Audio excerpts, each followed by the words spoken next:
ತಾ ಪ್ರಾಂತಗಾಣದೆ ಕೊನೆ ಎಷ್ಟಪ್ಪ, ಎಷ್ಟು ಗುಣಚಿಂತನೆ ಮಾಡಲಿಕ್ಕೆ ಹೊರಟರು ಇನ್ನೂ ಬೇಕಾದಷ್ಟು ಗುಣಗಳು ಕಾಣಿಸ್ತವೆ. ವಿಚಾರ ಮಾಡಿ ಅಂದುಕೊಂಡಂತೆ ಇದು ಪ್ರಾಯ ಕೊನೆಗೆ ನಾನು ಹೀಗೆಲ್ಲ ವಿಚಾರ ಮಾಡ್ತಾ ಕೂಡಕ್ಕಾಗಲ್ಲ ಅಂತ ಹೇಳಿ ತಾನು ಏನು ಮಾಡ್ತಾಳೆ ಅಂದರೆ, ಮಹಾಲಕ್ಷ್ಮಿ ಭಗವಂತಗೆ ಆಭರಣ, ಆಯುಧ, ಅಂಬರ ಆಲಯಗಳಾಗಿ ಅಂತ ಕೊನೆಗೆ ಹೇಗೆಲ್ಲ ಸೇವೆ ಮಾಡ್ತಾಳೆ ಅಂದರೆ, ಪರಮಾತ್ಮನ ಮೇಲಿನ ಆಭರಣ ಇದು ಮಹಾಲಕ್ಷ್ಮೀ ದೇವಿ, ಅವನ ಆಯುಧ ಮಹಾಲಕ್ಷ್ಮೀ ದೇವಿ, ಅವನುಡುವ ವಸ್ತ್ರ ಶ್ವೇತದ್ವೀಪ, ಅನಂತಾಸನ, ವೈಕುಂಠ, ಇದು ಮಹಾಲಕ್ಷ್ಮಿಯ ರೂಪಗಳೇ ಒಂದೊಂದು. ಹೀಗೆ ತಾನು ಸೇವೆ ಮಾಡ್ತಾಳೆ.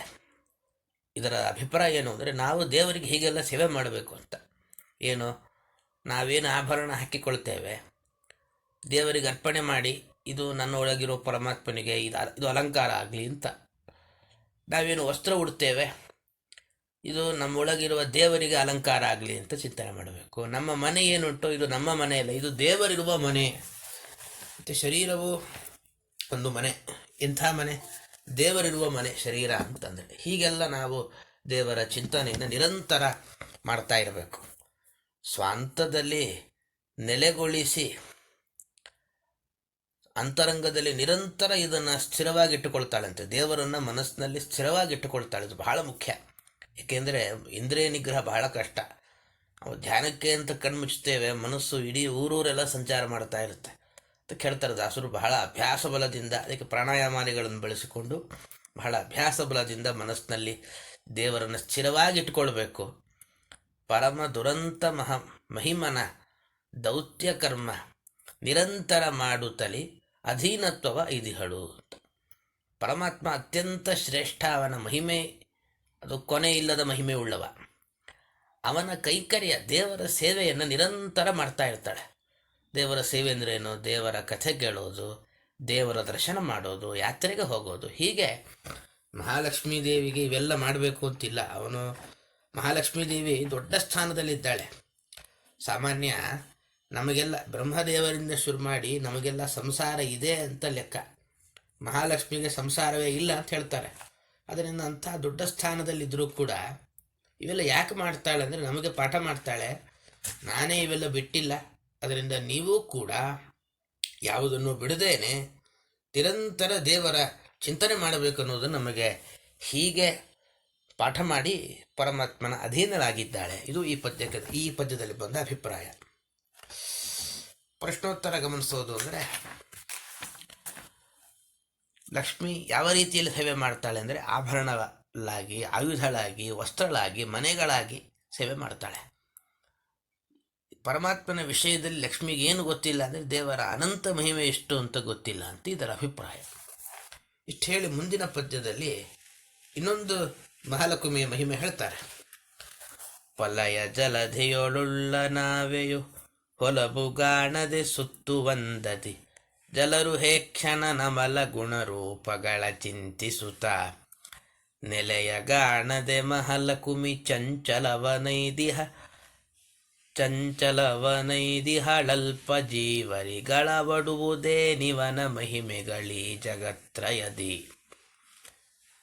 ಪಲಯ ಜಲಧಿಯೊಳುಳ್ಳ ನಾವೆಯು ಹೊಲಬುಗಾಣದೆ ಸುತ್ತುವಂದದಿ ಅಂತ.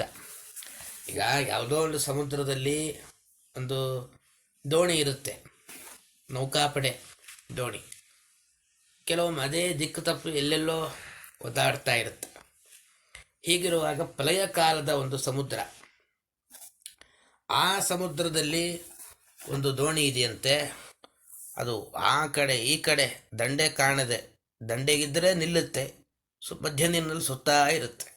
ಹಾಗೆ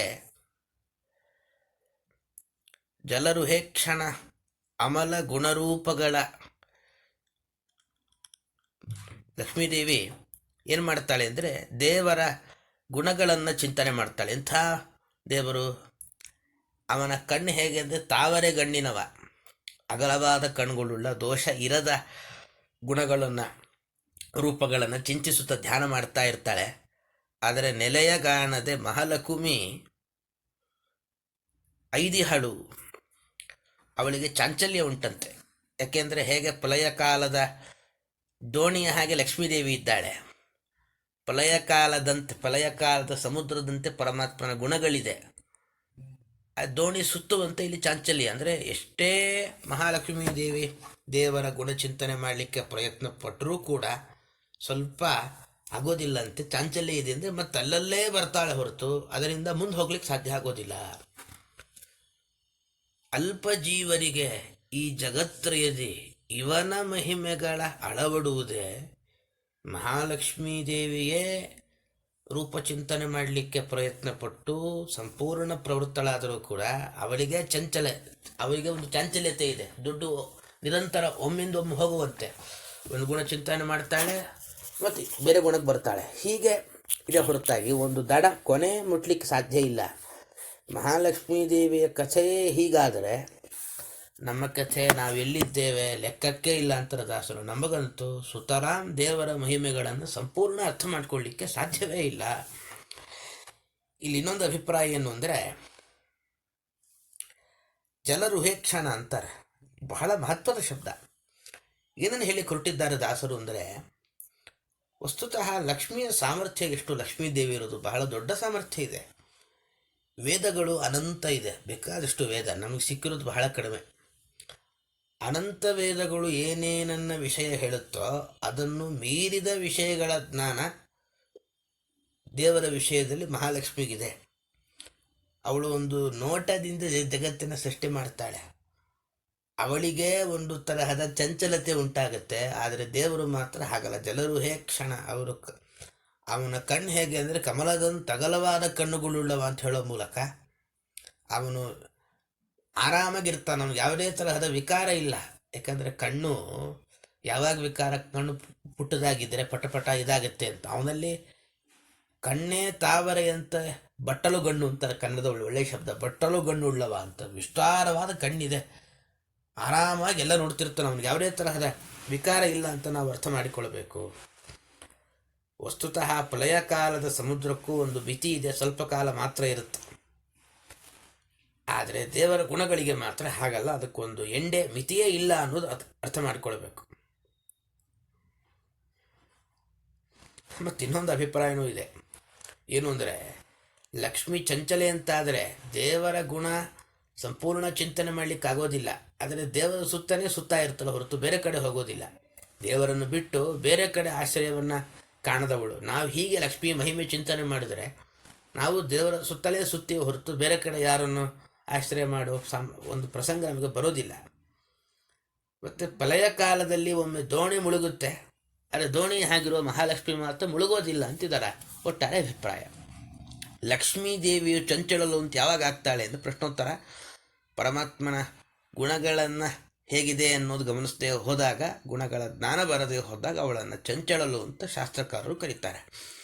ಯಾಕೆ ಪರಮಾತ್ಮನ ಮಹಿಮೆ ಲಕ್ಷ್ಮಿ ಗೊತ್ತಾಗೋದಿಲ್ಲ ಅಂದರೆ, ಅದು ಗುಣಗಳು ಪರಮಾತ್ಮನಿಗಿಂತ ಜೀವರು ಯಾಕೆ ಪರಮಾತ್ಮನ ಮಹಿಮೆಯ ಜ್ಞಾನ ಜೀವರಿಗೆ ಬರೋದಿಲ್ಲ ಅಂದರೆ, ತುಂಬ ಕೆಳಗಿದ್ದಾರೆ ಜೀವರು. ಅದರಿಂದಾಗಿ ಗುಣಗಳಿಂದ ಅವರಲ್ಲಿರುವ ಜ್ಞಾನ ಭಕ್ತಿ ಎಲ್ಲ ಕಡಿಮೆ, ಆದ್ದರಿಂದ ಸಂಪೂರ್ಣ ಪರಿಜ್ಞಾನ ಜೀವರಿಗೂ ಬರೋದಿಲ್ಲ ಅಂತಿದ್ದಾರೆ ಒಟ್ಟಾರೆ ಅಭಿಪ್ರಾಯ. ಇಷ್ಟು ಹೇಳಿ ಕಟ್ಟಕಡೆಯ ಪದ್ಯದಲ್ಲಿ ಬಹಳ ಅದ್ಭುತವಾಗಿ ಒಂದು 10 ಶಬ್ದಗಳಿಂದ ದೇವರ ಸ್ತೋತ್ರ ಮಾಡ್ತಾ ಹೋಗ್ತಾರೆ.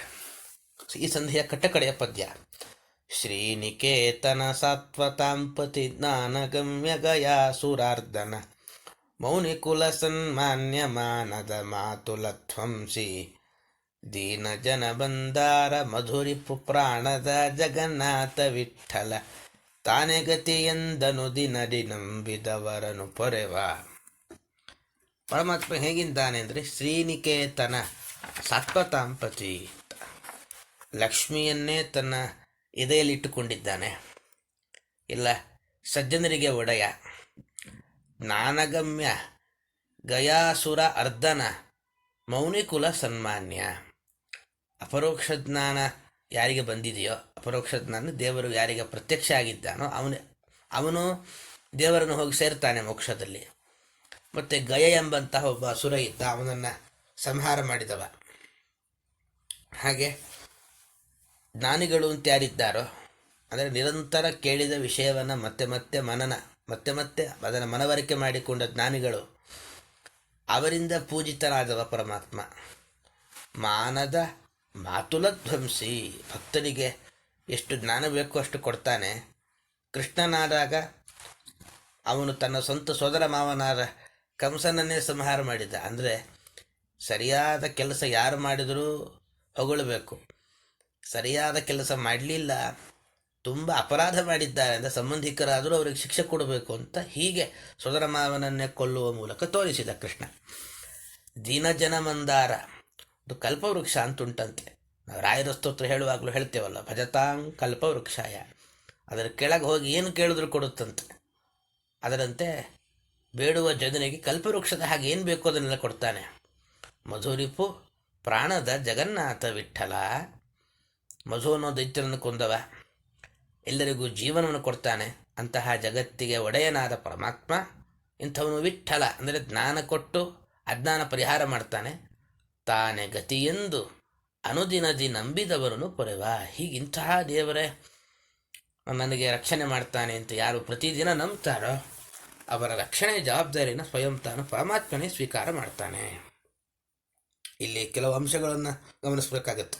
ಪ್ರಾಣದ ಅಂತ ಹೇಳೋ ಮೂಲಕ ನಮಗೆ ವಾಯುದೇವರನ್ನ ದೇಹದ ಒಳಗಿಟ್ಟು ಪ್ರಾಣ ಕೊಟ್ಟು ರಕ್ಷಣೆ ಮಾಡ್ತಾನೆ. ಅದರಿಂದ ಇದು ಅವನ ಒಂದು ಮಹತ್ವ. ಮತ್ತು ಮಾನದ ಅಂತಿದೆ. ಮಾನದ ಅಂದರೆ ಜ್ಞಾನವನ್ನು ಕೊಡ್ತಾನೆ ಅಂತ ಇದರ ಅಭಿಪ್ರಾಯ. ಹೀಗೆ ಬಹಳ ಅದ್ಭುತವಾಗಿ ದಾಸರು ಇಡೀ ಸಂಧಿಯಲ್ಲಿ ದೇವರ ಮಹಿಮೆಯನ್ನು ಹೇಳಿ ಕೊನೆಗೆ ದೇವರ ಒಂದು ಸ್ತೋತ್ರವನ್ನು ಮಾಡಿದ್ದಾರೆ. ಇಲ್ಲಿಗೆ ನಾವು ಈ 7ನೇ ಸಂಧಿ ಬಹಳ ದೀರ್ಘನೂ ಅಲ್ಲ, ತೀರ ಜಾಸ್ತಿಯೂ ಅಲ್ಲ, ಮಧ್ಯದಲ್ಲಿ ಒಂದು 33 ಪದ್ಯ. ಹೀಗೆ 7ನೇ ಸಂಧಿಯ ಚಿಂತನೆ ಮುಗಿದಿದೆ. ಇಲ್ಲಿಗೆ ಇವತ್ತಿನ ಪಾಠ ಮುಗಿಯಿತು. ಒಂದು ಸೂಚನೆ ಇತ್ತು, ನಾಳೆ